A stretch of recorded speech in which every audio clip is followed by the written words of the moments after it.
Hey folks, it's been 1 year since I bought the Trusted Chief here, and for this episode I kind of want to go back and look at the last year and some of the cool spots and places it's taken me. I also want to look up and get into the numbers, kind of see how much it's actually cost me to own this plane and fly it. And then to close everything out, I want to talk about just some of kind of the pros and cons of flying 80-year-old Taildragger. So before we get too far into the numbers, let's go flying.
All right, so let's get right into it. So I bought the Chief just over 1 year ago in 2023 for $15,000. It was posted on Craigslist up in Oregon, and the aircraft was in annual, but it hadn't flown for, I think, almost 11 years, over 10 years. It hadn't left the ground. And it was owned by an older gentleman, and he loved the plane. I don't even think he really wanted to sell it, but he just was at the point where he couldn't fly anymore, and it had been sitting for a long time. He said he had been starting it periodically, and I believe that he probably was running it occasionally, but it had been sitting for a lot of years, and it had a pretty fresh annual. There was a younger friend of the owner that was kind of assisting him in the sale, and the way that they had kind of worked it out, they didn't want to take any chances. They didn't want anybody to fly the airplane without insurance. And so basically it was kind of one of those situations where they wanted somebody to come up, pay them for the airplane, and then fly it away. So I happened to be that guy. I made a video on that one, which I'll post up here. But yeah, I took the train up there and spent about a day going over the plane, just making sure it wasn't going to kill me. And then I tried to get it started, couldn't get it started.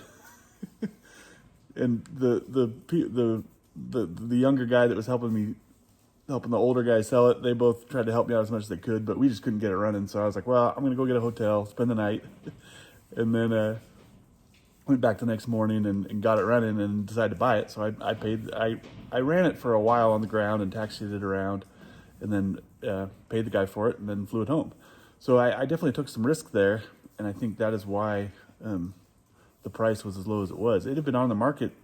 I saw it as soon as it came on the market and started communicating with the guy, but I didn't end up getting up there for almost 3 weeks. So, it sat on the market on Craigslist for 3 weeks at $15,000, and nobody bought it before I did. So while it was a great, looking back, it was a great price because it's been a great plane for me. At the time, it was it didn't necessarily seem like it was a steal. But if you go on and look, if you spend enough time on Barnstormers and Facebook, Craigslist, you'll see airplanes like this, that pop up for sale under 20,000 all the time. And a lot of times they have the 65 horse, which down in the valley at low altitudes would be perfectly flyable. But 85 horsepower, older 85 horsepower Taildraggers are a little harder to find.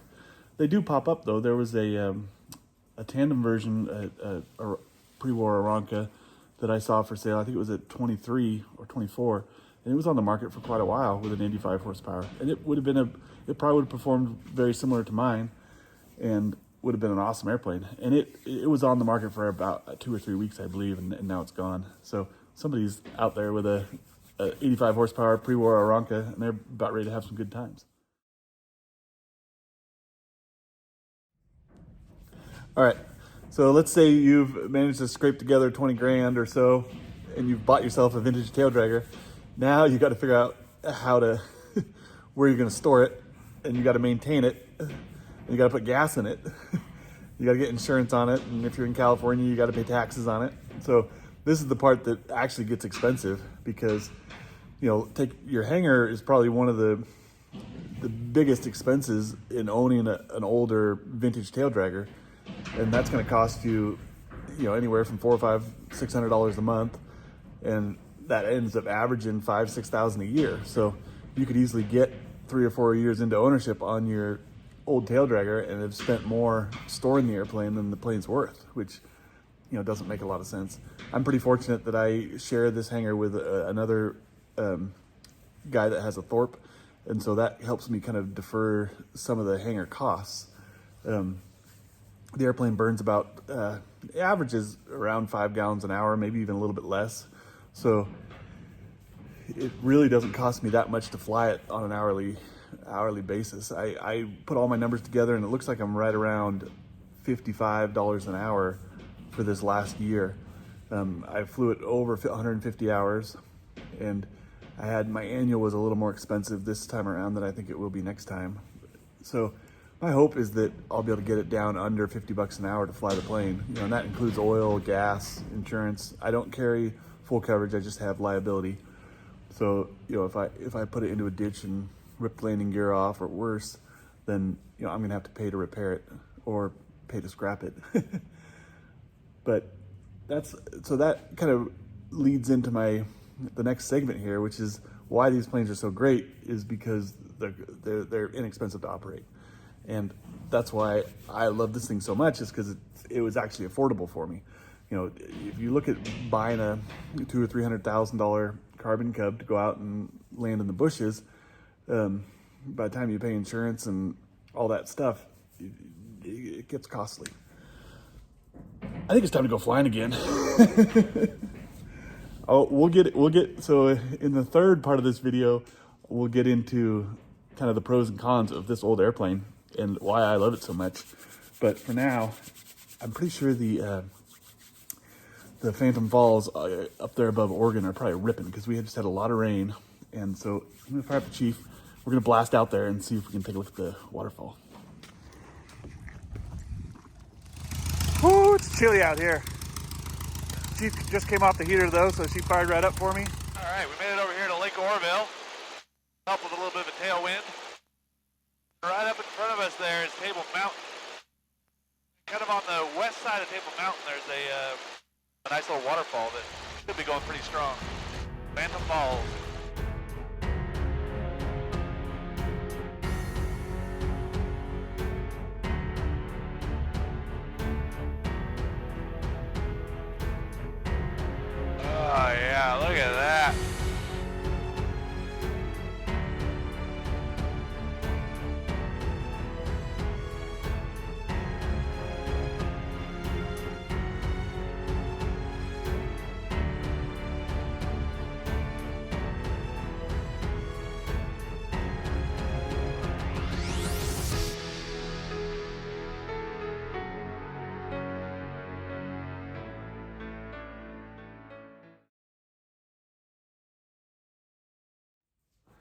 So we've already kind of talked about the low cost to operate the old Chief, and that's really the biggest reason why, the old Chief is the ultimate low budget bush plane. And when I call it a bush plane, I'm not really calling it, it's more of a recreational bush plane in that you can go out and land on some grass and some sandbars and go flying around up in the desert and have some fun. I think, if you're up in Alaska trying to haul people and moose and elk and who knows what else, you can't really haul that much in these little two-seaters. So in that sense, it's not really a real bush plane, but for just kind of Trent Palmer style recreational flying, it does a pretty good job. But some of the other nice things about the Chief are, it's simple to operate. There's not really any long checklists or anything like that. When you're flying down low, screwing around, if the engine cuts out on me, I'm pretty much gonna check my carb heat and my mixture and look for a place to land. So you're not gonna be sitting there with your head buried in the cockpit trying to figure out why your engine quit, because there's nothing really to fool around with. I really like the old Continental 4-cylinder engines. They've been around for years and years and years, and they're very simple, and they're kind of built like a tank. And not to say there's anything wrong with the kind of newer Jabiroos and Rotaxes and stuff like that, but for, in that 20,000, 25,000 price range, you're not going to get a Avid or a Kit Fox or anything like that with a newer Rotax. You're going to end up with probably a 2-stroke or some other strange engine, which, if you're flying down in the valley, that's probably be perfectly safe. But up here in the mountains, it's, when you're flying over the rocks and trees, you kind of want kind of the most reliable power source you can get, for your budget. And I think that's where the old Continentals are nice. There's no oil lines or coolant lines or anything like that. They're all just air cooled, and everything's pretty much built into the engine, and they're simple. So it takes a lot for them to stop running. I also love the fact that it's a Taildragger. Eventually I'd like to get something a little bit nicer, either something aerobatic or, maybe a Maul or something like that. And if I get, a higher priced aircraft, if I spend $100,000 on a plane, I'm going to want to have full coverage on it. And so by getting yourself a low cost Taildragger, you can build hours. And then, in theory, when you go to get insurance on your nicer Taildragger, it'll be a little more reasonable to get the insurance. And you'll have the experience. You won't be flying around a $200,000 Taildragger with 15 hours of tailwheel time. So moving on to kind of the negatives on the old Chief here, the biggest frustration for me is the lack of flaps, and mainly it's because when you're coming in kind of low and slow and trying to land on a narrow runway or trying to hit your spot, the angle of attack can get pretty severe on the old Chief without flaps. And if you have a good effective set of flaps, basically what that does is it lowers your it lowers your angle of attack for the kind of the airplane. The wing can fly at a higher angle of attack basically, while your fuselage is still pointing straight ahead, and it just makes it a little easier to see down the runway. I had one landing on this one spot where it was a pretty narrow, maybe a 10-foot wide road, and I came in, and as I kind of went to flare, I had maybe a little extra airspeed. I completely lost sight of the road. And so I was sitting there trying to feel around for it, and I knew I was kind of getting off center line, which I couldn't do because there wasn't any room for me not to land right in the middle of the road.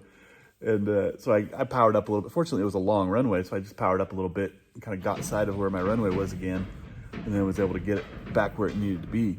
But it definitely, if I had some flaps, it would make landing on those real narrow runways quite a bit easier. So I'd love to have flaps on the Chief. The other thing that's frustrating is that, being a cloth airplane, you can't park it outside, or you shouldn't. You probably could for a little while, but so you got to pay to put it in the hangar. Another thing that is frustrating is the useful load, and the useful load on this is not too bad. I think it's like 445 or so. So, if I have an hour and a half worth of fuel, I can load in there with 2 guys and be pretty close to gross weight.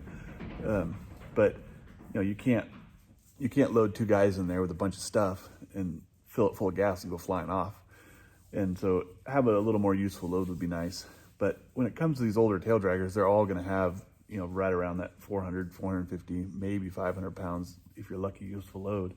And so you just can't haul a lot with them. For me, with my kids, it's not really a big issue because most of the time they're my passengers, and you know they all weigh less than 100 pounds, and so we can throw some baggage in the back and go camping and have fun, and it works out pretty good. But the useful load is definitely something to consider on these old tail draggers. The other thing is parts can be hard to find. You know, most of the stuff is pretty simple, and some of the stuff is compatible with like the later Chiefs and Champs. Like I replaced one of my tail wheel leaf springs, and that was the same for the pre-war and also for the post-war Chiefs. So, you know, a lot of the parts that are likely to fail, you know, somebody will probably have out there for you. But, you know, if I wreck it and end up needing to rebuild some stuff, that could be problematic. And then it's also mildly frustrating not having an electrical system, because I would love to be able to fly at night.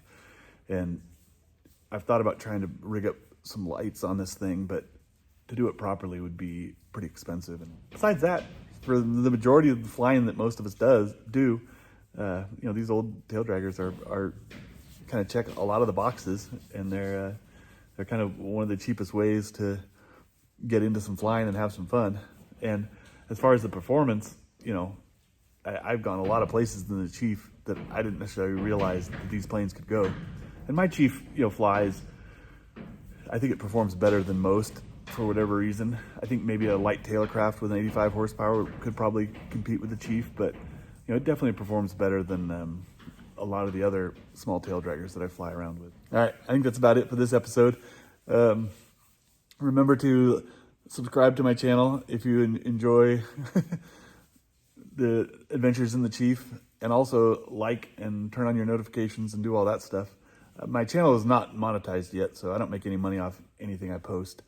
But I think at the rate I'm going, I'll be able to monetize by early next year, and then I probably won't make more than a few bucks off a video, but at least I'll be making something. All right, have a good Thanksgiving.